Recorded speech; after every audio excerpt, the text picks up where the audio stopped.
ഒട്ടും പ്രതീക്ഷിക്കാതെ കിട്ടിയ ഒരു അവധിയായിരുന്നു കേട്ടോ ഇന്നലെ വൈകുന്നേരം വരെ നാളെ ക്ലാസ് ഉണ്ട് എന്നാണ് പറഞ്ഞു തുടങ്ങുന്നത്. രാത്രിയത്തെ ന്യൂസിലാണ് നാളെ മുടക്കാണെന്ന് അറിഞ്ഞത്. ഇപ്പോൾ 2-3 ദിവസമായിട്ട് മഴയൊക്കെ മാറി അത്യാവശ്യം വെയിലൊക്കെ ആയി. മഴക്കാലത്ത് തുണികളൊക്കെ ഉണങ്ങി കിട്ടാത്ത വലിയൊരു പ്രശ്നമായത് കാരണം തന്നെ രാവിലെ വെയിൽ കണ്ടപ്പോൾ വേഗം തുണികളൊക്കെ അലക്കി കൊണ്ടിട്ടു. ഇന്ന് രാവിലെ പുട്ടും ഗ്രീൻ ബീൻസ് കറിയാണ് ഉണ്ടാക്കിയത്. പുട്ടും കടലയും ഇവിടെ വലിയ താല്പര്യമില്ല. അത് കാരണം തന്നെ ഗ്രീൻ ബീൻസ് കറിയാണ് ഉണ്ടാക്കാറ്, മസാലയൊക്കെ ഇട്ടിട്ടുള്ള. ക്ലാസ്സൊന്നും ഇല്ലല്ലോ, അത് കാരണം തന്നെ കുഞ്ഞ് രാവിലെ ആയിട്ട് ചായയുടെയൊക്കെ കഴിഞ്ഞ് വൈകുട്ടിക്ക് ഫീഡിംഗ് ബോട്ടിൽ പാല് കൊടുത്തുകൊണ്ടിരിക്കുക. അവന് വലിയ ഇഷ്ടമാണ് അതിന് പാല് കൊണ്ട് തന്നെ കൊടുക്കാൻ. അതിൻ്റെ കൂടെ കളിക്കും കൂടി ചെയ്യാമല്ലോ. ആദ്യം ചെല്ലുമ്പോൾ തന്നെ ബാക്കിൽ ഫീഡിംഗ് ബോട്ടിൽ ഒളിപ്പിച്ചിട്ടാണ് അതിൻ്റെ അടുത്തേക്ക് ചെല്ലുക തന്നെ ചെയ്യാൻ. കുഞ്ഞിനെ സ്കൂളിൽ പോകേണ്ടാത്ത കാരണം പതുക്കെ പണികളൊക്കെ ചെയ്തു തുടങ്ങിയത്. ഇനി ഉച്ചയ്ക്കുള്ള കറികളൊക്കെ തയ്യാറാക്കണം. ഉരുളക്കിഴങ്ങാണ് ഇന്ന് കറി വയ്ക്കുന്നത്. ഞാൻ ഉരുളക്കിഴങ്ങിൻ്റെ തോല് കളഞ്ഞുകൊടുക്കുമ്പോൾ കുഞ്ഞു അപ്പുറത്ത് വന്നിട്ട് എന്നോട് ചോദിക്കുന്നുണ്ട്, അമ്മ ഞാൻ നാളികേരം ചെറിയ തരണം എന്നൊക്കെ. അപ്പോൾ ഞാൻ പറഞ്ഞു, നാളികേരം ചെറിയ തരണ്ട, നീ എനിക്ക് ഉരുളക്കിഴങ്ങ് ബാക്കിയുള്ള കൂടി തോല് കളഞ്ഞാൽ തന്നാൽ മതി എന്ന് പറഞ്ഞിട്ട് അത് ചെയ്യാനായിട്ട് കൊടുത്തു. അങ്ങനെ അത് ബാക്കിയുള്ളത് അവഎനിക്ക് തോല് കളഞ്ഞു. അപ്പോൾ ഞാൻ വേഗം സവോളയൊക്കെ നന്നാക്കി.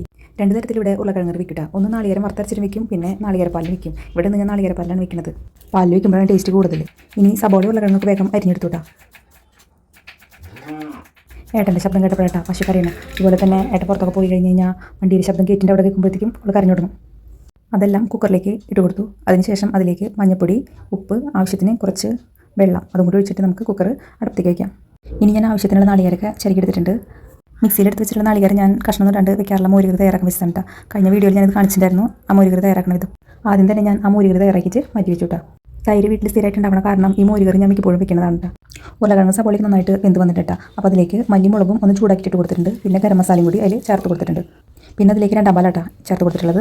2 പാലും കൂടി ചേർത്ത് കൊടുത്ത് ഇളക്കി കുറച്ച് വേപ്പിലും കൂടി ഇട്ട് കൊടുക്കട്ടെ. ഇനി അതൊന്ന് ചെറുതായിട്ടൊന്ന് പറ്റിക്കാം. അപ്പോൾ അവിടെ നെല്ലിക്ക ഉപ്പിലിട്ട് ഇരിക്കാണ്ട് കേട്ടോ. അപ്പോൾ അതിൽ നിന്ന് എടുത്ത് കഴിച്ചു.